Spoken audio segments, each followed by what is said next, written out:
Well, support continues to pour in as the Barrow County community begins the healing process. 2 teachers and 2 students were killed when a gunman walked onto campus and opened fire. 9 others were injured in the shooting. Our live team coverage continues this afternoon.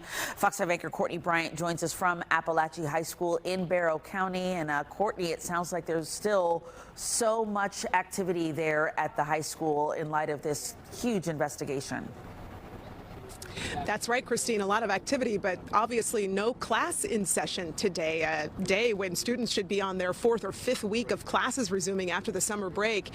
And it is actually surprisingly busy here. I mean, obviously there are members of the news media here reporting on the school shooting, but we have just seen person after person coming here onto the campus either to leave flowers or just to kind of walk around and take in the general mood of things. People are just still letting it sink in what took place here yesterday that led to the deaths of 4 members of this Apalachee High School community. Now, we do want to show you another look at that mugshot we just got in. This is our first look of the suspected shooter, 14 years old, Colt Gray. He has been charged with 4 counts of felony murder. He is currently in the Gainesville Regional Youth Detention Center, but keep in mind he will be tried as an adult. That's what we got from the GBI yesterday. His first court appearance will be tomorrow morning. We continue our live team coverage.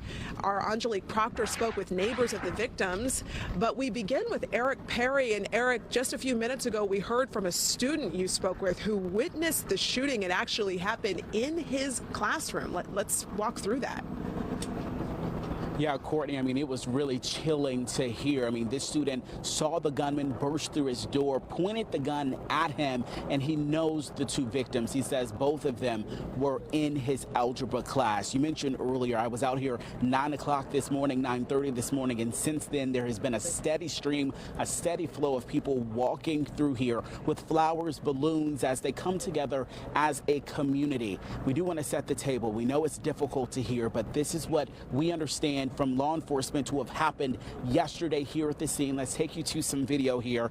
GBI and Barrow County law enforcement officials say they first got that call at 10:20 in the morning for gunfire inside Apalachee High School. They say within minutes they came face to face with the shooter, which we now know as 14-year-old Colt Gray, and he eventually dropped his assault-style weapon and surrendered. Those 2 teachers, Richard Aspinwall and Christina Irami, and 2 students, Mason Shermahorn and Christian Angelo, all killed there. 9 others are expected to recover, but they were also injured by the gunfire or in some sort as well. Now, this should have been a regular day for students. Many told me yesterday while I was out here on scene, they were excited for the day. They were looking forward to seeing their friends, and of course, this turned tragic.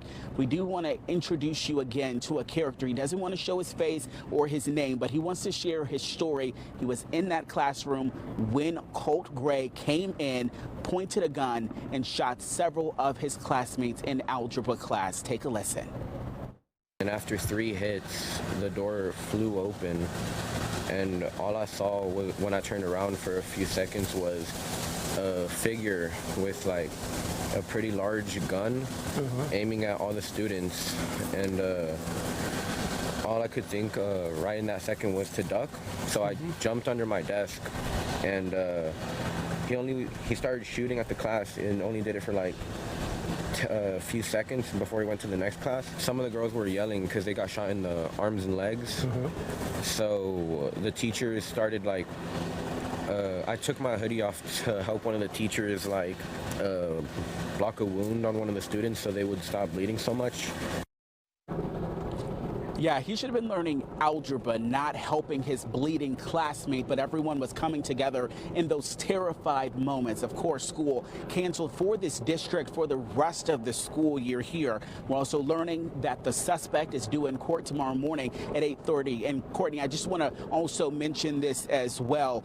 Something I've noticed here, we've seen a tow truck here remove a lot of the cars that is in the parking lot that is behind us. I'm told that's because many of the faculty, the staff, and even those seniors who might have drove to class there or drove to school in high school, they don't want to come back to this campus after what happened yesterday. So that tow truck is carrying those cars away to a different location so they can pick up. This will have lasting effects for everyone that is involved in this, Courtney.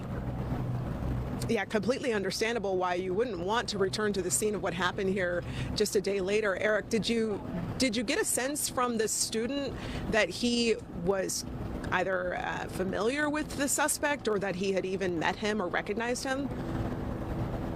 Yeah, so he didn't recognize this suspect. He actually said that he believes that this might have been his first class that the suspect had knocked on and tried to get in, and unfortunately he was able to get in, but he knew those two students as well. Christian, who he was closest with, he described him as someone who was loving and fun and just really loyal and reliable there, and he watched him die in front of him. He watched his other classmates there shot by a gunman who he had no clue who was, and said that he left the class and then went to another, or tried to go into another classroom and do the same. But he said he didn't know the gunman, but of course he knew his classmates while they should have just been learning algebra.